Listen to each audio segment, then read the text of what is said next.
তওবা কেমনে করবেন শিখায় দেই। প্রথমে ঘোষণা, আল্লাহ আকাশের নিচে জামিনের উপরে আমার চেয়ে বড় পাপী কেউ নাই।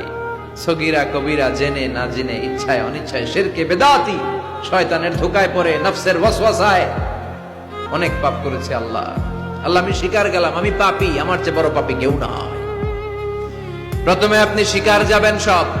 2 নম্বরে রিপেন্টেন্স আর নাদামা, অনুতপ্ত হবেন, চোখের পানি ছাড়বেন, অনুতপ্ত হবেন, লজ্জিত হবেন। চোখের পানির দৃশ্য দেখে আল্লাহর বড্ড ভালো লাগে, সুবহানাল্লাহ পড়েন। 3 নম্বরে স্টপ, যেই পাপের জন্য তওবা করেছেন স্টপ, অনেক হয়েছে, আর না, থামেন, ওই পাপ কাজ বন্ধ করেন। 3 নম্বরে to hate what you have done, আপনি যেই পাপ করেছেন এটা মন থেকে ঘৃণা করেন, মন থেকে এটাকে ঘৃণা করতে হবে। 5 নাম্বার হচ্ছে to determine that you never repeat this sin in your life again. আল্লাহর ওয়াদা দেন যে আল্লাহ পারতপক্ষে আমার জীবনে এই পাপ আর করব না।